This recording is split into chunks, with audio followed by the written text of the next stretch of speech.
Primeira epístola do apóstolo Paulo aos Coríntios, capítulo 5, a partir do verso 1. Acompanhe com fé a leitura da palavra de Deus. Está escrito: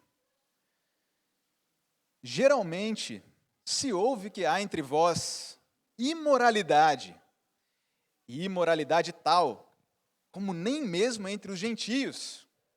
Isto é, haver quem se atreva a possuir a mulher de seu próprio pai. E contudo, andais vós ensoberbecidos, e não chegastes a lamentar, para que fosse tirado do vosso meio quem tamanho ultraje praticou. Eu, na verdade, ainda que ausente em pessoa, mas presente em espírito, já sentenciei, como se estivesse presente, que o autor de tal infâmia seja, em nome do Senhor Jesus, reunidos vós e o meu espírito, com o poder de Jesus nosso Senhor, entregue a Satanás para a destruição da carne, a fim de que o espírito seja salvo no dia do Senhor Jesus. Não é boa a vossa jactância. Não sabeis que um pouco de fermento leveda a massa toda? Lançai fora o velho fermento, para que sejais nova massa, como sois de fato, sem fermento. Pois também Cristo, nosso Cordeiro Pascal, foi imolado. Por isso, celebremos a festa, não com o velho fermento, nem com o fermento da maldade, da malícia, e sim com os asmos da sinceridade e da verdade. Já em carta vos escrevi, que não vos associasseis com os impuros. Refiro-me com isto, não propriamente aos impuros deste mundo, ou aos avarentos, ou roubadores, ou idólatras, pois neste caso terias de sair do mundo.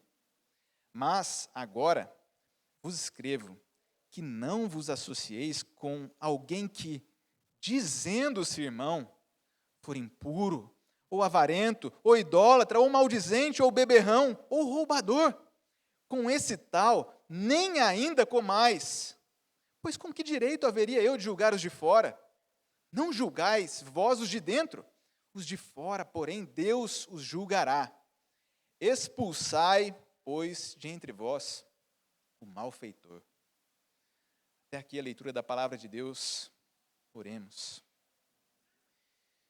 Senhor, nosso Deus, pedimos-te ao Senhor nessa noite, abra o nosso coração para atendermos a sua palavra, de agirmos com retidão, com santidade, com pureza. Abra os nossos olhos para contemplarmos as maravilhas da sua lei, para olharmos para a sua santidade, para a sua justiça, ó Deus, e também para a sua misericórdia.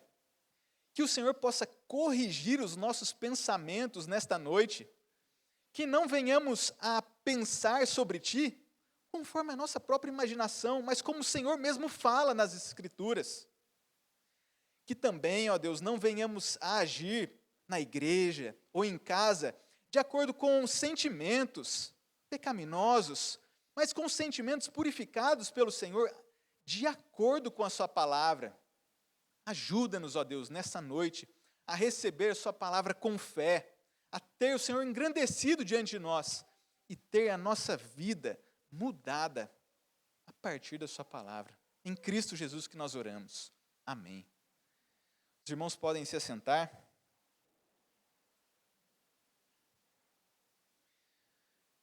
Um dos assuntos do nosso capítulo nesta noite é a disciplina na igreja.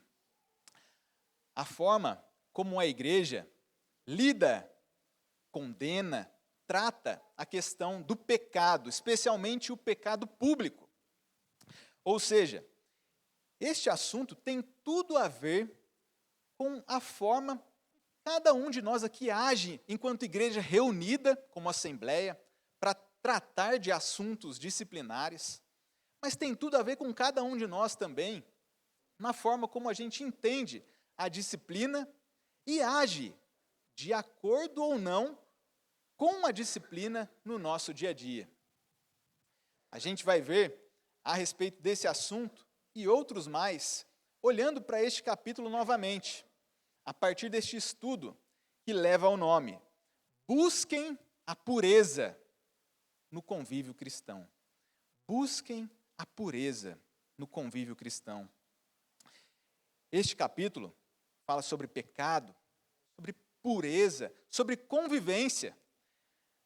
Os versos 1 a 5 falam sobre o pecado. Vejam, Paulo, sabendo de algumas notícias, já decretou a sua sentença a respeito do pecado. Como é que nós temos tratado assuntos graves, públicos, que mancham a igreja? Assunto do pecado, verso 1 a 5. Fala também sobre pureza, isso nos versos 6 a 8. Paulo, ele traz nesses versos a imagem da festa da Páscoa e aplica isso à pureza da igreja, como nós veremos. E por fim, no terceiro ponto, sobre convivência, versos 9 a 13. Quais são as nossas amizades? Como é que a gente tem agido em nossa própria casa? A gente vai ver isso, então, nesses versículos finais. Com a graça de Deus, vamos, então, a este estudo que leva ao nome Busquem a Pureza no Convívio Cristão. E a gente vai começar falando sobre pecado. Versos 1 a 5. Vamos ler atentamente, mais uma vez, esses 5 versículos iniciais, que dizem assim: Geralmente, se ouve que há entre vós imoralidade, e imoralidade tal como nem mesmo entre os gentios.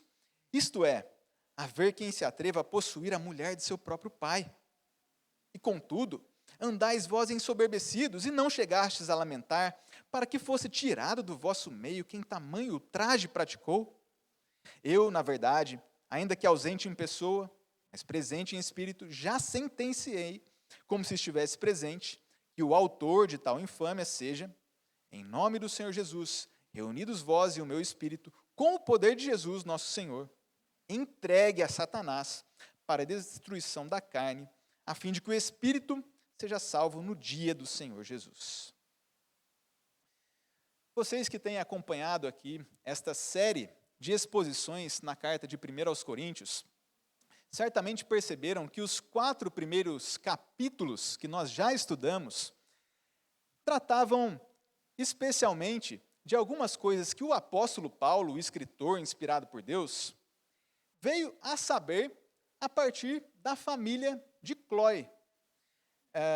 A família desta irmã trouxe algumas notícias para o apóstolo Paulo a respeito de assuntos mais propriamente internos da igreja.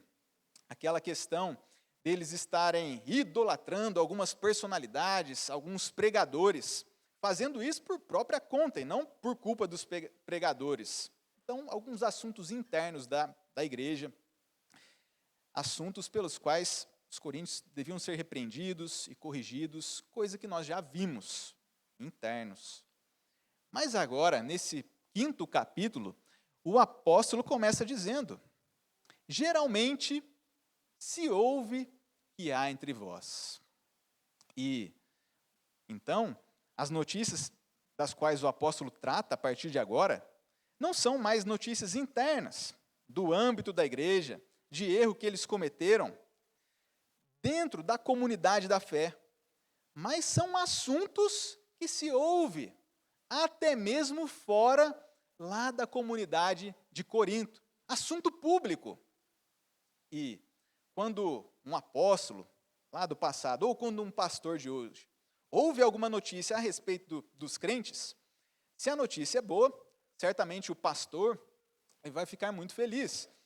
João, por exemplo, ele diz: não tenho maior alegria do que esta, a de ouvir que meus filhos andam na verdade. 3 João, verso 4.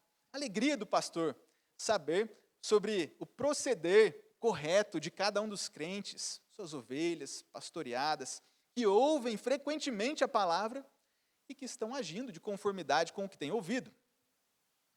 Mas, quando os comentários são ruins, quando os crentes ou os membros nominais da igreja fazem aquilo que desagrada ao Senhor, isso certamente desagrada cada um dos pastores.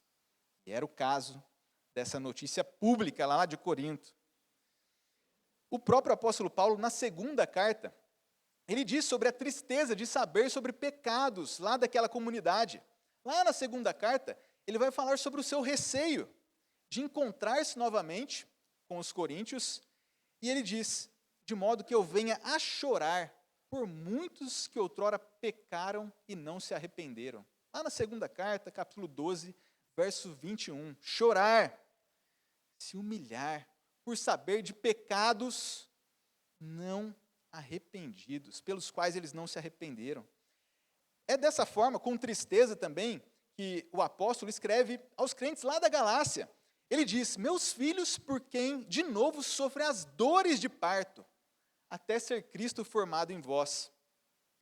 E além disso, não só o pastor fica triste com notícias de erros daqueles que são da igreja, mas o próprio Deus, como já dissemos, e como as Escrituras testificam, quando dizem, e não entristeçais o Espírito de Deus. Efésios 4:30. Notícias boas, alegria. Pecado, tristeza, desagrada a Deus, desagrada aos pastores e cada um dos crentes fiéis da comunidade. E esse era o caso lá em Corinto.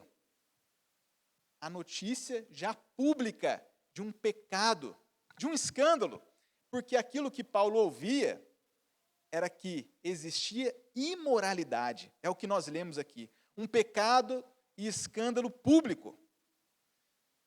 Algo muito diferente em gravidade do que aquilo que a gente vê em Mateus 18, que diz assim, se o teu irmão pecar contra ti, vai tu e ele só, você vai arguir, vai questionar o seu irmão, na expectativa que ele ouça você. Pecado entre dois irmãos, coisa já grave. Mas aqui, algo público, se ouve que há imoralidade.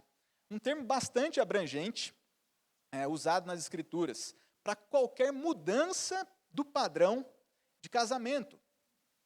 Um homem e uma esposa em compromisso exclusivo e vitalício. Qualquer distorção desse padrão do casamento é chamado nas Escrituras com outros termos, incluindo imoralidade.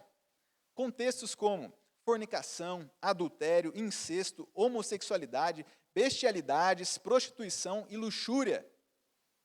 Imoralidade. E em todos os casos, a ordem é a mesma. Fugir da impureza ou da imoralidade. É o que Paulo vai dizer no próximo capítulo.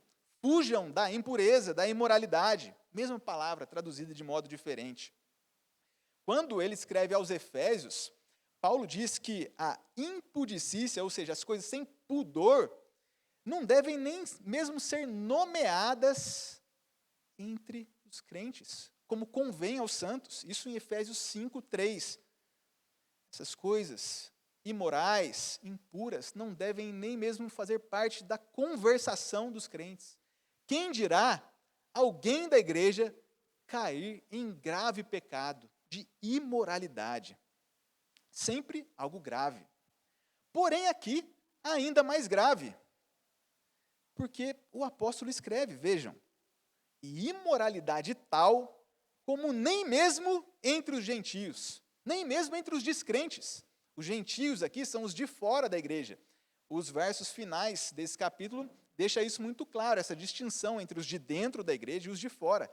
E nem mesmo entre os de fora, os gentios, os descrentes, havia imoralidade e impureza semelhante a que acontecia ali entre um membro da igreja. A gente precisa lembrar que a cidade de Corinto era uma cidade portuária. A gente aprendeu isso na primeira aula, ou seja, uma cidade bastante movimentada. E uma cidade propensa ao pecado e que realmente desagradava a Deus de forma abertamente pecaminosa. Tanto é assim, como nós já ouvimos, que ser de Corinto, a história registra que configurava-se em ser alguém pecador, imoral.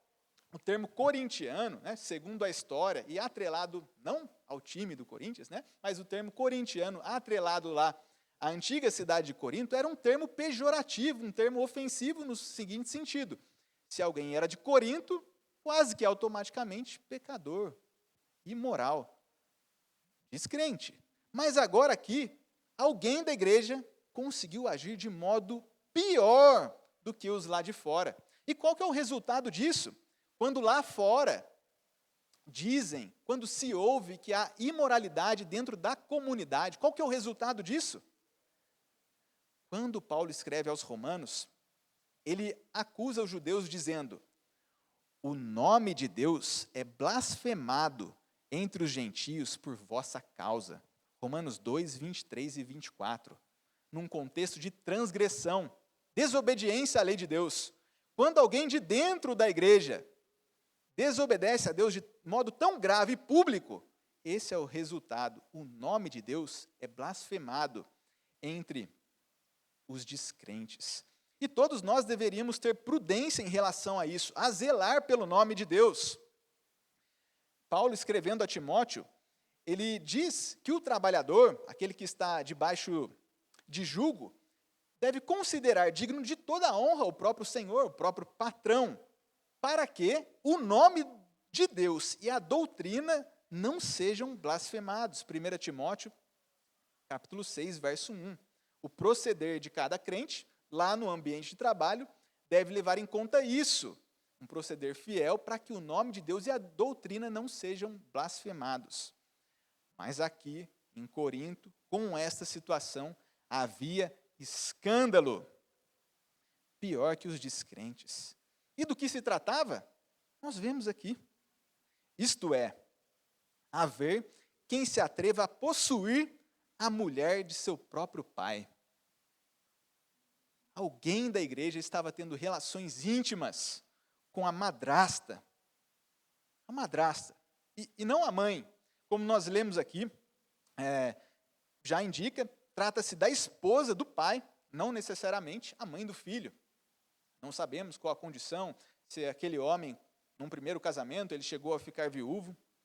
Fato é que era um escândalo, algo público, alguém possuindo a mulher do seu próprio pai. E isso, da forma como Paulo registra aqui, já nos traz um indício de que era um pecador não arrependido. Porque escreve no tempo presente, alguém possuir. Não é que possuiu a esposa, né, a mulher do próprio pai, arrependeu-se, confessou o seu pecado, buscou a ajuda da igreja, não, mas no tempo presente, uma ação contínua, alguém que tinha relação ainda com a própria madrasta. E o resultado, como já dissemos, blasfêmia. Um indício que não há conversão, ele não se arrependeu. Quando se trata de imoralidade não confessada, especialmente, há indícios de não conversão, porque quando Paulo escreve aos Gálatas, ele fala das obras da carne. As obras da carne são conhecidas e são prostituição, impureza, lascívia, Gálatas 5:19. Quando escreve aos Colossenses, capítulo 3, verso 5, diz: fazei, pois, morrer a vossa natureza terrena, prostituição, impureza, paixão lasciva. E ele segue com uma lista de pecados, pecados de pessoas não convertidas, obras da carne, natureza terrena. E tal homem não arrependido, ainda em pecado. Isso é o oposto da santificação. É um indício de que alguém não foi regenerado, não teve o coração transformado, e é totalmente oposto ao que se espera de um crente, que é santificação, o progresso na fé.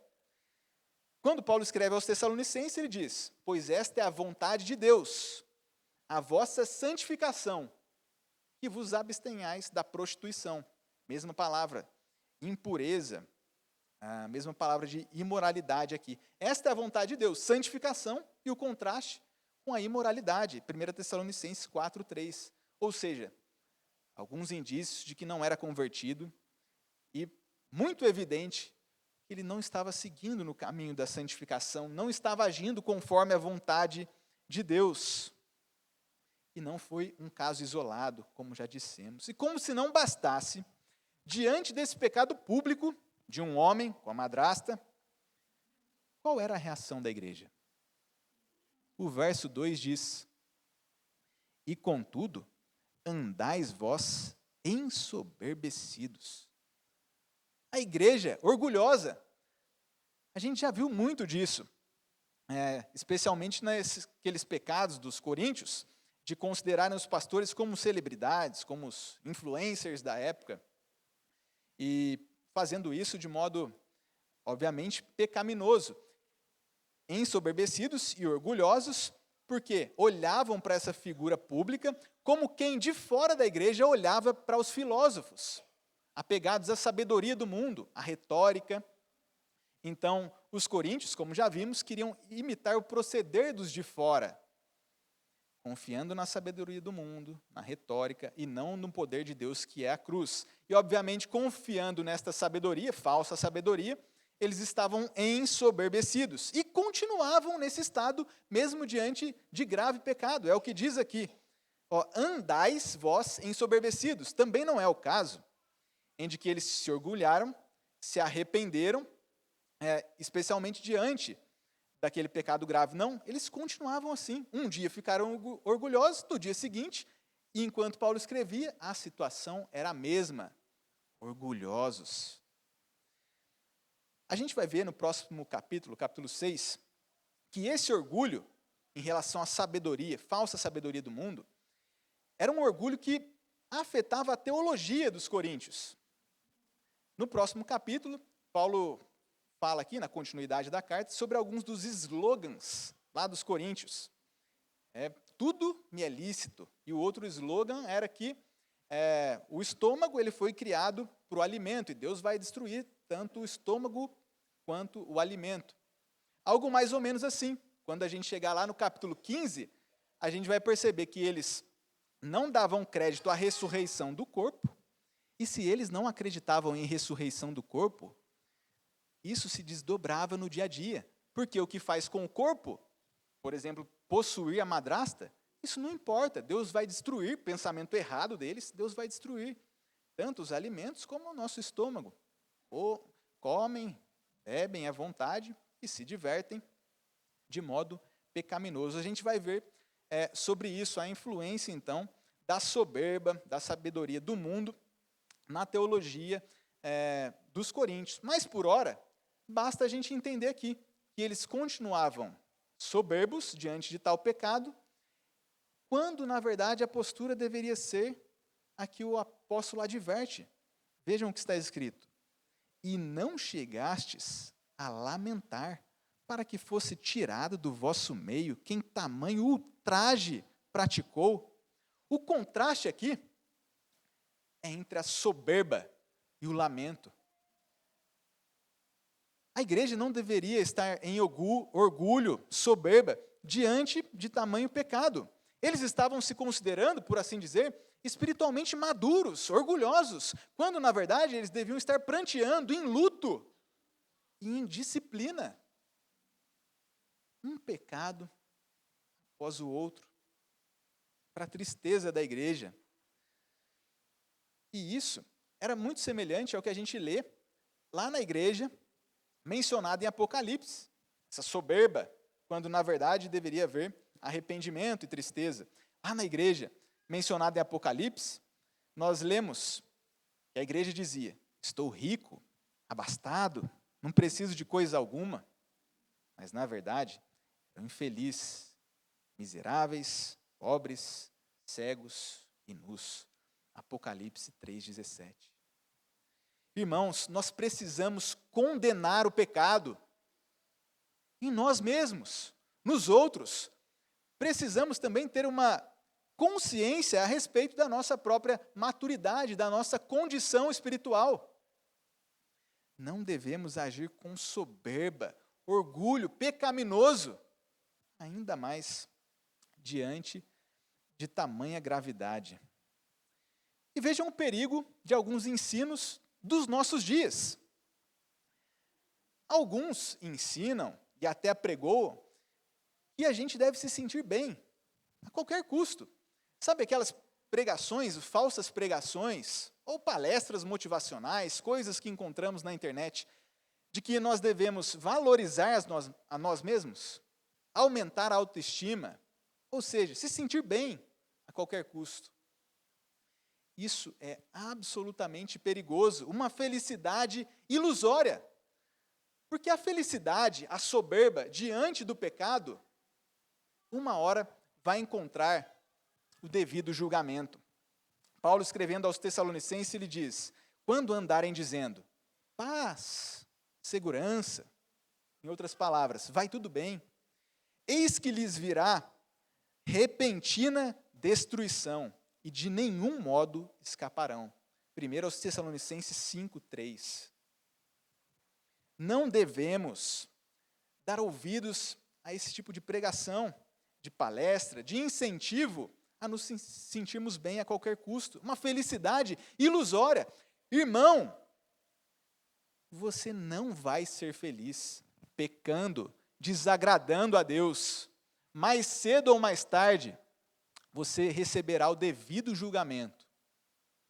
Estando numa igreja saudável, aqui, com a graça de Deus, a pessoa será advertida, repreendida, e se não se arrepender, o apóstolo Paulo vai orientar: expulsa, entregue a Satanás. E não muito tarde, o próprio Deus virá em julgamento do descrente, daquele que não está arrependido. Não confie na soberba do mundo, na felicidade do mundo, são ilusórias. Lamente o pecado, chore, esteja de luto. O apóstolo, ele chega a escrever, no capítulo seguinte, contrapondo a sabedoria, ou falsa sabedoria dos coríntios. Ele diz: não sabeis vós que os impuros ou os injustos não herdarão o reino de Deus? Não vos enganeis, nem impuros, nem idólatras, nem adúlteros. E segue a lista. Nenhum desses pecadores herdará o reino de Deus. 1 Coríntios 6, versos 9 a 11. Se existe sabedoria, e se essa sabedoria é real na igreja, nós devemos saber: Deus é justo, e os injustos, aqueles não arrependidos, aqueles que não confiam em Cristo, não foram justificados no Senhor, os injustos não herdarão o reino de Deus. Embora esteja fora de moda dizer, nos nossos dias, o fato é que as Escrituras, quando se referem à imoralidade ou à impureza, dizem lá em Apocalipse que aos impuros, imorais, a parte que lhes cabe será no lago, que arde com fogo e enxofre, a saber, a segunda morte. Apocalipse 21, 8. O destino final do descrente, do impuro não arrependido, do imoral, é um castigo consciente eterno, à semelhança do diabo e seus anjos. Lago que arde com fogo e enxofre. Apocalipse 21, 8. E sabe, essa questão da condenação, da justiça de Deus em relação ao pecador, não se trata apenas de pecados escandalosos. O caso aqui na igreja de Corinto era alguém tendo relação com a madrasta. Mas Deus é aquele que sonda os corações e que trará à luz as obras praticadas em trevas. O nosso Senhor Jesus, falando sobre o rigor da lei, ele diz: qualquer que olhar para uma mulher com intenção impura no coração, já adulterou com ela. Mateus 5, versos 27 e 28.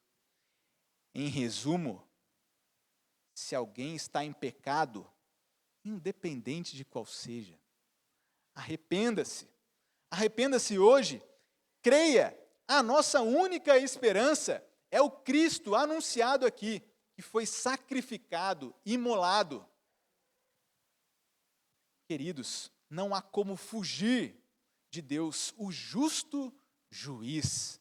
Ele sonda os corações. E os pecados, quando públicos, são conhecidos da igreja e dos de fora. Mas quando em secreto, ainda que não conhecidos de cada um de nós, certamente são conhecidos de Deus. Arrependa-se, creia em Cristo, no Cristo anunciado neste capítulo, que foi imolado, sacrificado. Antes que a condenação final chegue, esse justo juízo de Deus, lá no dia final, Paulo traz aqui uma sentença. O verso 3 diz assim, ó: eu, na verdade, já sentenciei. Ele continua dizendo. Paulo traz uma condenação, um julgamento para o pecado no tempo presente. Algo que Paulo espera resultar em bem. Certamente, condenar o pecado dentro da igreja vai proteger o nome de Deus, para que não seja blasfemado entre os gentios, vai proteger a pureza da igreja e vai proteger a própria pessoa que está em pecado, porque é uma oportunidade para que se arrependa agora, na sentença agora, para que não tenha que se deparar em pecado com a sentença do último dia. Então Paulo, ele escreve aqui que ainda que ausente em pessoa, ele estava longe, né? Mas considera-se presente em espírito. Ele traz a sua sentença como se estivesse ali presente.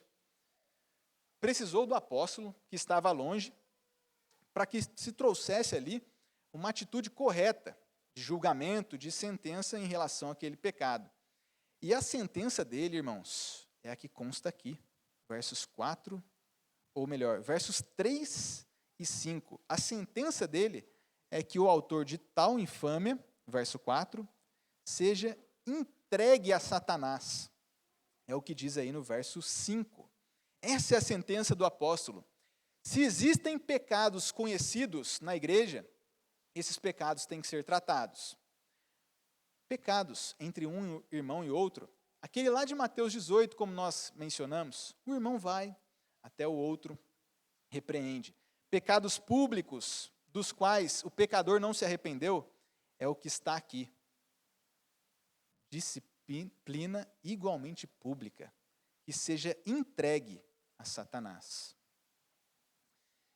Esse é o poder da excomunhão da igreja. A igreja tem o dever e o poder, a autoridade de expulsar, tirar do rol de membros e de sua convivência aqueles pecadores não arrependidos. E a igreja que não disciplina, que não condena o pecado, a igreja está em pecado. É nossa obrigação tratar com o pecador. E o pecador não arrependido em escândalo público, ele deve ser entregue a Satanás. Nós estamos aqui diante de um escrito do apóstolo Paulo. E a gente poderia considerar sua autoridade apostólica. O próprio apóstolo está entregando ali o pecador para Satanás. A gente poderia lembrar lá de Ananias e Safira, morreu aos pés lá dos apóstolos. Apóstolos, homens delegados por Deus, que possuíam até mesmo a capacidade de operar sinais miraculosos como evidência da palavra que pregavam. Então, a autoridade para entregar a Satanás, a autoridade para curar. Mas aqui, quando a gente lê que o pecador não arrependido ele deve ser entregue a Satanás, nós estamos falando das disciplinas que acontecem hoje também. Quando alguém é excluído da comunhão da igreja, sabe, aquele momento em que a igreja se reúne em assembleia, um momento de luto e tristeza, o pecador não se arrependeu, foi advertido 1, 2, 3 vezes, continuou resistente, não se arrependeu, é excluído. Esse pecador está sendo entregue ainda hoje a Satanás. Essa é uma forma de descrever todas as disciplinas da igreja, num certo sentido, num sentido geral. Quando estamos na igreja, nós estamos desfrutando do cuidado de Deus.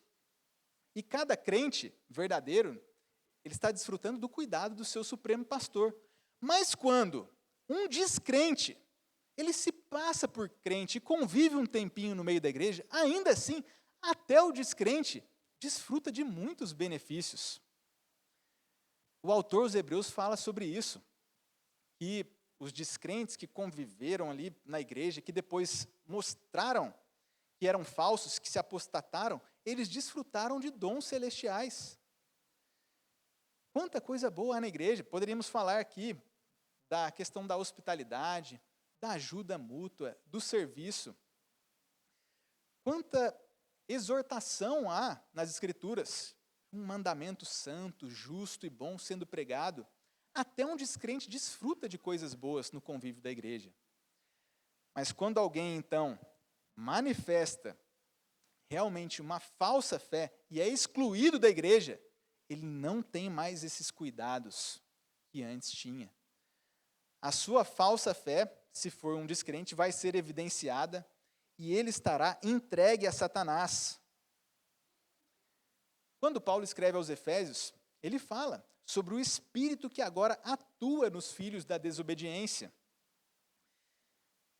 E aqui é ser entregue para Satanás para sofrer, inclusive, a destruição da carne, como nós veremos. Em resumo, por enquanto, cada um de nós aqui deve estar bem consciente.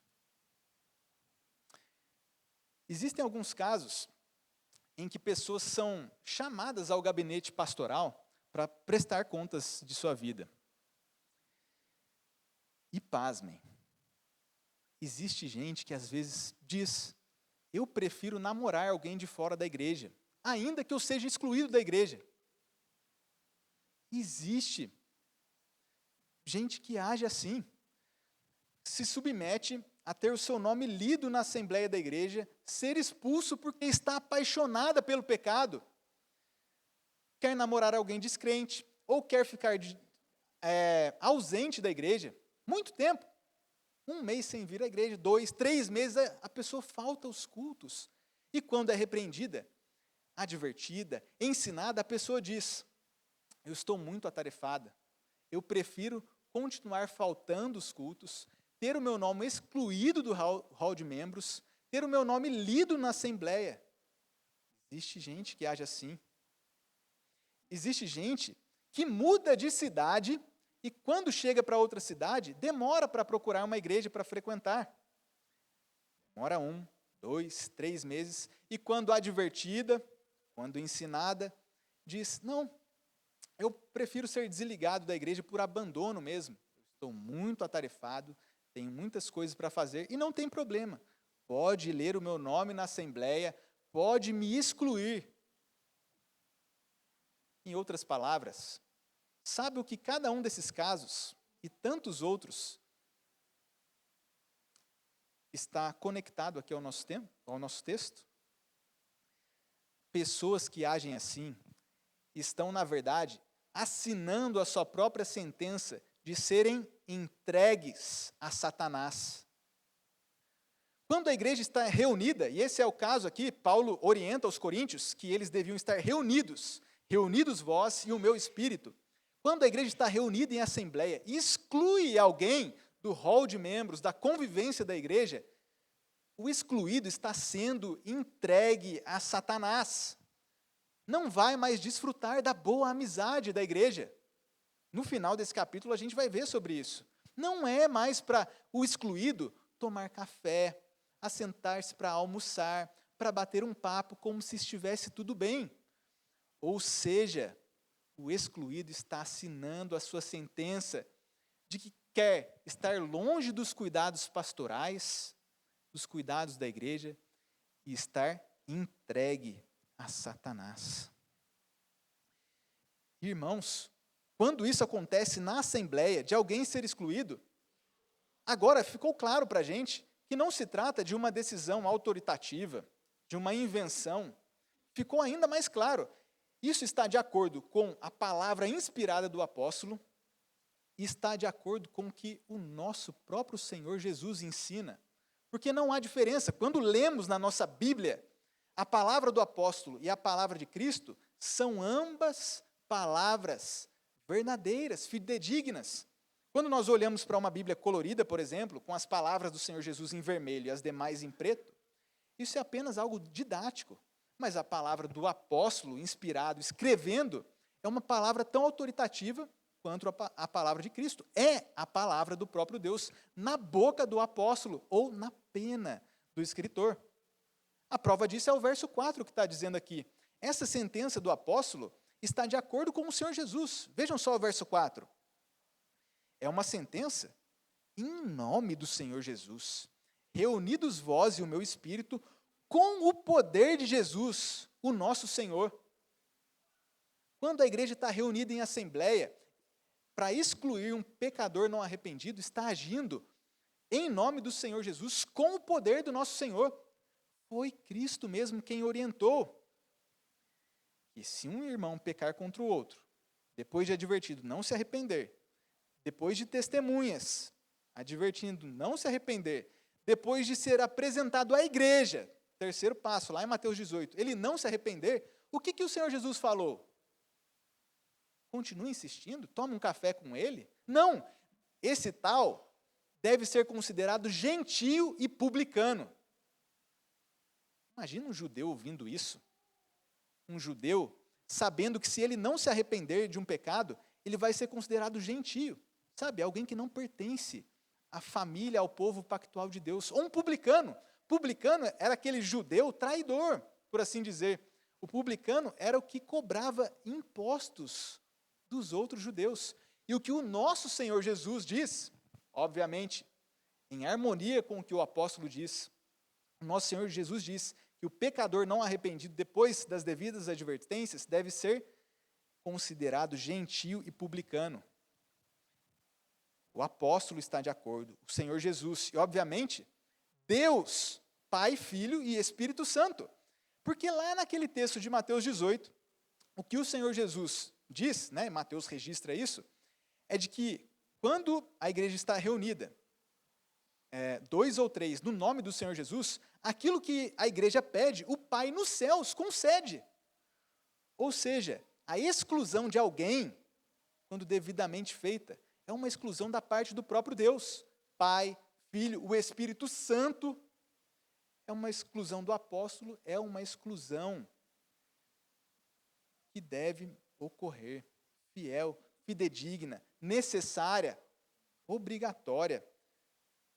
A justiça e a santidade de Deus não toleram pecado. E como já dissemos, agora no verso 5, o pecador não arrependido, excluído, é entregue a Satanás para a destruição da carne, ou seja, um castigo físico. Mas ainda assim, mesmo depois de uma exclusão, em se tratando de casos semelhantes a esse, o apóstolo ainda coloca uma esperança, uma expectativa, a fim de que o espírito seja salvo no dia do Senhor Jesus. Ou seja, quando a igreja age, demonstra a justiça de Deus, agindo de acordo com as palavras do próprio Deus, mas ainda assim, confiando em Deus, que é misericordioso, o Deus que tem um povo eleito, e que quando alguém falha, se esse alguém é realmente convertido, esse alguém vai se arrepender e vai retornar. Se o tal pertence a Cristo, ele vai retornar. Há uma esperança. O objetivo, então, da disciplina, mesmo quando a assembleia está reunida para a exclusão, o objetivo é a glória de Deus, a pureza da igreja e o bem até do pecador, para que caia em si, para que a semelhança do filho pródigo, ele se arrependa, saia daquelas bolotas dos porcos e volte, trazido e recebido pelo próprio Pai, que se arrependa. E é bem provável, pelo menos alguns entendem assim, de que esse pecador, em escândalo público, é bem provável que ele tenha se arrependido. Alguns entendem que lá na segunda carta, no capítulo 2, versos 5 a 11, quando Paulo está tratando ali de um pecador arrependido, ele está tratando do mesmo homem. Um texto que trata da readmissão. Talvez você já tenha presenciado isso, alguém excluído da igreja, em pecado, a igreja em luto, a igreja triste, mas obedecendo a Deus e amando a justiça de Deus, mas na esperança, puxa, eu quero que aquela pessoa se arrependa. E a pessoa volta. A disciplina não é para condenação final, é para que a pessoa se arrependa mesmo. E quando voltar, sendo de Deus, quando essa pessoa voltar, ela deve ser readmitida. Lá em 2 Coríntios, então, o texto que eu estava citando, no capítulo 2, fala de um homem triste. E esse homem deveria, então, ser perdoado, confortado e ser recebido novamente na comunhão da igreja. Irmãos, há muito proveito em agir de acordo com aquilo que Deus diz. Lá fora, hoje, falsas igrejas ou igrejas não saudáveis não praticam a disciplina. Sabe, não existe esse tipo de coisa de excluir membros. Mas quando nós vemos aqui agir com a justiça de Deus, com aquilo que Deus ordena, nós podemos ter sim esperança. Porque se aquele alguém que foi excluído, ele é de Deus, ou se Deus mudar o coração do excluído, certamente aquele antigo pecador ele vai voltar e vai poder ser readmitido, perdoado, recebido na igreja. Mesmo a disciplina severa, a exclusão ainda tem um fim de restauração, para que se arrependa e para que retorne e seja readmitido. E nós chegamos agora, então, ao segundo ponto desse sermão, que esclarece a questão toda da pureza da igreja. Por que é, então, que a igreja deve agir com disciplina? É para o bem do pecador, como nós falamos mais intensamente aqui. Falamos também sobre o nome de Deus. E agora, mais claramente, é a pureza da igreja. Versos 6 a 8, dizem assim: Não é boa a vossa jactância. Não sabeis que um pouco de fermento leveda a massa toda? Lançai fora o velho fermento, para que sejais nova massa, como sois de fato, sem fermento. Pois também Cristo, nosso Cordeiro Pascal, foi imolado. Por isso, celebremos a festa, não com o velho fermento, nem com o fermento da maldade e da malícia, e sim com os asmos da sinceridade e da verdade. Irmãos, a imagem aqui agora para falar da pureza que deve existir na igreja, é a imagem lá da Páscoa. Lembra quando o povo de Israel ia sair lá do Egito e eles deviam celebrar uma festa, a instituição da Páscoa? Aos 10 dias do mês da Páscoa, eles deveriam selecionar e separar um cordeiro. Esse cordeiro ficaria guardado até o 14º dia. No dia 14 do mês da Páscoa, os hebreus, então, deveriam imolar, sacrificar aquele cordeiro. E o sangue é aquele lá que devia ser colocado nos batentes da porta, porque morte viria sobre o Egito, mas não sobre a casa que estivesse debaixo desse sangue do cordeiro. Naquela noite, a noite da Páscoa, depois de imolar o cordeiro, no crepúsculo da tarde, então a família, até o vizinho, se fosse necessário, a depender do tamanho ali do animal sacrificado, a família deveria se assentar para uma refeição, comer a carne assada no fogo, os pães sem fermento, os pães asmos e as ervas amargas. Isso tudo lá em Êxodo 12. Então essa era a refeição da Páscoa. Toda a questão do castigo para os egípcios, mas a refeição da Páscoa era essa: o cordeiro assado, os pães asmos sem fermentos e as ervas amargas. Pão sem fermento. A refeição ali era muito rápida. Se vocês se lembrarem, a Páscoa, a primeira especialmente, foi celebrada com um cajado na mão, sandália nos pés, os cintos já apertados e o povo pronto para partir do Egito. Tudo muito apressado. E símbolo disso era o próprio pão, sem fermento. Não daria para esperar o pão fermentar. Então, pão sem fermento, aquela rápida e poderosa ação de Deus para tirar o seu povo lá de dentro do Egito. E aquele seria, então, um dia memorial a ser celebrado, refeição da Páscoa. Do dia 10 ao dia 14, então, separa o cordeiro, no dia 14 celebra a Páscoa. No dia 15, devia começar a festa dos pães sem fermento, as festas dos pães asmos. Duas festas distintas, então. A festa dos pães sem fermentos, a partir do dia 15. E nenhum fermento devia ser encontrado nas casas dos israelitas. Mesmo depois lá. Sabe, no primeiro dia, eles estavam com pressa, cajado na mão, sandália nos pés, o cinto apertado, pronto para sair do Egito. Mas e depois, nas próximas Páscoas? Então poderia ser pão fermentado? Também não. Fato disso era a festa dos pães sem fermentos, a partir do dia 15. Mesmo depois, celebrado sem fermento, e fermento não poderia ser encontrado, então, na casa dos israelitas. Na primeira, e nem nas festas subsequentes lá à Páscoa. Paulo usa essa imagem da Páscoa, dessa refeição e da festa que se segue, para falar da pureza da igreja. Ele, então, obviamente, conclui aqui no verso 6, dizendo que o orgulho, a jactância não é boa. E lembra que o fermento, ele leveda a massa toda. Né? Uma pequena quantidade de fermento vai fazer lá o bolo aumentar, os pães. Então, isso pode ser num sentido bom, quando aplicado até mesmo ao reino de Deus, que é como aquele fermento escondido nas farinhas ali, e o reino de Deus que cresce. Né? Mas aqui, o apóstolo Paulo está usando um sentido negativo mesmo. Um pouquinho de fermento leveda a massa, e a comparação dele é com o pecado. Um pouquinho de pecado, ele vai se alastrar pela igreja, como se fosse uma doença infecciosa.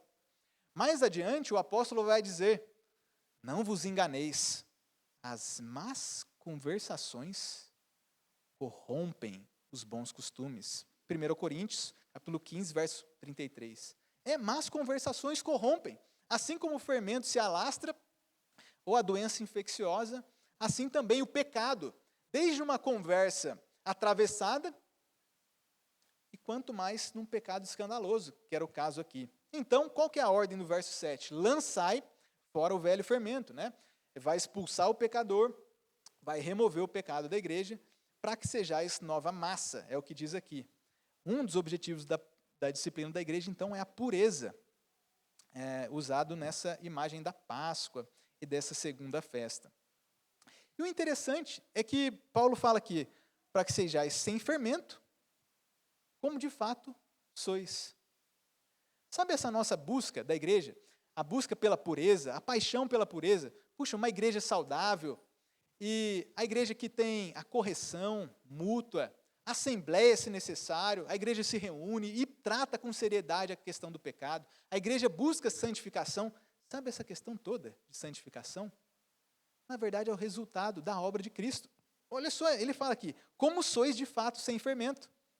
Se a gente se lembrar do primeiro capítulo aqui dos Coríntios, dessa primeira carta, né, o apóstolo ele começa dizendo, a igreja de Deus que está em Corinto, aos santificados em Cristo Jesus, chamados para ser santos. Ou seja, existe uma santidade posicional. A igreja já é santa. Quando Deus olha para cada crente verdadeiro, por meio de Cristo, Deus vê a sua igreja santa, como lá no último dia, com as vestes, como vestes nupciais, né, de uma noiva adornada, pronta para o casamento. Quando Deus olha por meio de Cristo, vê a igreja como santa. Nós estamos buscando santidade e pureza, mas é uma santidade recebida por causa do que Cristo fez, da justiça e da santidade dele. Então, quando a igreja age, lançando fora o pecado, o fermento, na verdade, está se tornando naquilo que ela já é. É um caminho, uma busca pela santidade, uma santidade que é recebida por causa da obra de Cristo e que é certeira. No último dia, cada um dos verdadeiros crentes aqui estará diante de Deus livre, completamente livre do pecado, santificado em Cristo Jesus. E hoje somos chamados para ser santos, para a gente se tornar naquilo que a gente já é em Cristo. Somos chamados para viver a pureza. E esse chamado, Paulo, usando a imagem da Páscoa aqui, diz, pois também Cristo, o nosso Cordeiro Pascal, foi imolado. O nosso Senhor Jesus, o cumprimento da Páscoa, ele já foi sacrificado, morreu pelos nossos pecados. Como que a gente pode viver em pecado ainda? Pode tolerar pecado dentro da igreja? Se a razão pela qual Cristo morreu foi para substituir os pecadores, cada um dos crentes, Cristo já foi sacrificado, o Cordeiro já pronto para a festa da Páscoa, nós devemos celebrar a Páscoa, então, com o nosso Cordeiro Pascal e com os pães asmos, os pães sem fermentos, celebrar a Páscoa sem pecado. Verso 8, por isso celebremos a festa. não com o velho fermento, nem com o fermento da maldade e da malícia, sim com os asmos da sinceridade e da verdade. Ou seja, vivam a pureza, assim como a imagem da Páscoa aponta aqui pelo apóstolo Paulo. Pureza, igreja como um todo, mas também na nossa convivência, no dia a dia, na nossa casa, como a gente lida com quem foi excluído. Esse é o terceiro ponto. Já vimos a questão lá do pecado, a sentença de Paulo, do Senhor Jesus, obviamente, de Deus. Já vimos a questão do pecado, já vimos a questão da pureza da igreja, né, um dos objetivos da disciplina. E no terceiro ponto, esse assunto aí não é apenas formal, não é um assunto apenas para a assembleia aqui, de expulsar o pecador. É um assunto que tem impacto no nosso dia a dia. Olha só os versos finais de 9 a 13. Já em carta vos escrevi que não vos associasseis com os impuros. Refiro-me com isto, não propriamente aos impuros deste mundo, ou aos avarentos, roubadores, ou idólatras, pois neste caso terias de sair do mundo. Mas, agora, vos escrevo que não vos associeis com alguém que, dizendo-se irmão, for impuro, ou avarento, ou idólatra, maldizente, o beberrão, o roubador, com esse tal, nem ainda comais. Pois com que direito haveria eu de julgar os de fora? Não julgais vós os de dentro? Os de fora, porém, Deus os julgará. Expulsai, pois, de entre vós o malfeitor. Já vos escrevi, o apóstolo diz. Como a gente já aprendeu na primeira aula, o apóstolo se comunicou por cartas, por correspondência com os coríntios mais de 2 vezes. Nós temos aqui 2 cartas canônicas e preservadas, mas o apóstolo ele se comunicou com a igreja mais de 2 vezes. A gente já aprendeu sobre isso. E ele já havia advertido a igreja sobre não se associar com os impuros. Agora o apóstolo esclarece. Se não tinha ficado bem entendido, o apóstolo diz que não é para ficar perto de alguém hipócrita, alguém que se diz irmão, mas não é. Ou seja, quando alguém é excluído aqui na assembleia, foi excluído da igreja, independente do pecado, pecador, não arrependido, nós não devemos fazer companhia para esse tipo de pessoa, receber na nossa casa. Quando alguém é excluído da mesa do Senhor, da Santa Ceia, a gente não pode se assentar na mesa da nossa casa para tomar um café, uma refeição, como se nada tivesse acontecido. O apóstolo, quando havia entrado em contato com os coríntios por meio de carta, já vinha advertindo, mas não era para que eles parassem de trabalhar, por exemplo, que não fossem ao mercado e não tivessem contato com os impuros nesse sentido. Preciso ir ao mercado, comprar algo, trabalhar, e você vai ter contato com os descrentes. Mas era justamente para que pecadores não arrependidos não fossem tolerados na igreja. Pecadores não arrependidos não devem ser tolerados na igreja. Então esse era o objetivo, sempre foi o objetivo do apóstolo. Alguém que se diz então irmão, mas que não dá evidências, esse irmão excluído da igreja em assembleia, não deve fazer parte do nosso dia a dia. Para o bem do nome de Deus, para a pureza da igreja, para o bem desse pecador também, para que ele se arrependa. E percebam aqui o contraste. Paulo, ele diz que quem se diz irmão, em outras palavras, é pior que os descrentes. É aquilo que ele já começou falando lá. E é aquilo que ele escreve para Timóteo também. Se alguém não estivesse cuidando da própria casa e da família, ele era pior que o descrente. 1 Timóteo, capítulo 5, verso 8. Então, com tais tipos de pessoas hipócritas, que fingem ser crentes, a gente não deve se associar. A gente não deve conviver com essas pessoas. O princípio geral a gente não pode passar a impressão para alguém que foi excluído de que está tudo bem.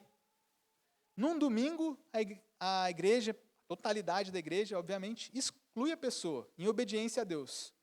Na segunda-feira, tem um irmão crente fiel tomando café com o excluído. Já imaginou? Que situação terrível. E que, obviamente não acontece, um crente fiel não age assim.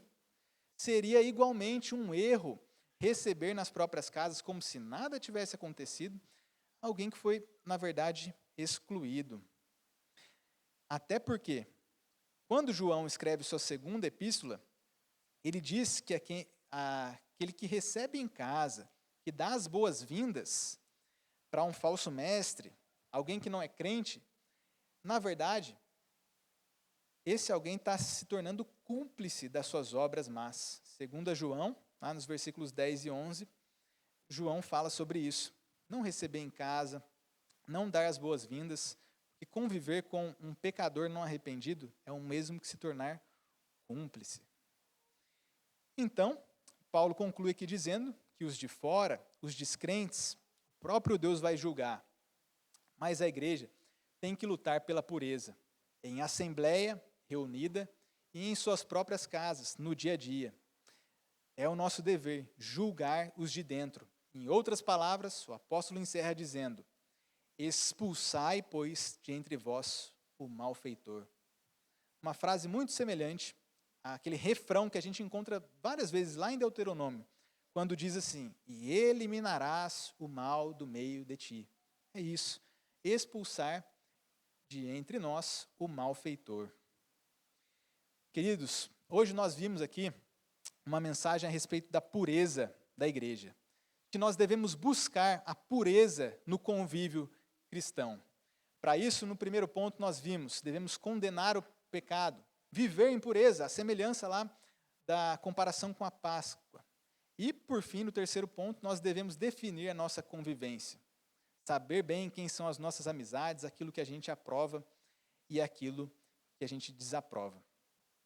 Então, que o nosso Deus nos conceda a graça de espelhar sua justiça, a sua santidade, de nos humilharmos sempre que soubermos de algum erro e de agirmos com a devida firmeza, lutando juntos pela pureza no convívio cristão. Que o nosso Deus nos conceda isso. Vamos orar.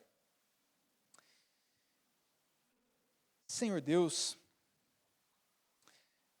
te damos graças porque o nosso Senhor Jesus Cristo foi sacrificado por cada um dos verdadeiros crentes. Te agradecemos pela vida perfeita do nosso Senhor, por essa morte substitutiva. Te damos graças, ó Deus, porque já somos santos em Cristo. Que o Senhor nos ajude a buscar juntos essa santidade, essa pureza, a manifestar no nosso dia a dia um comportamento condizente com o seu nome, com a sua justiça e com a sua santidade.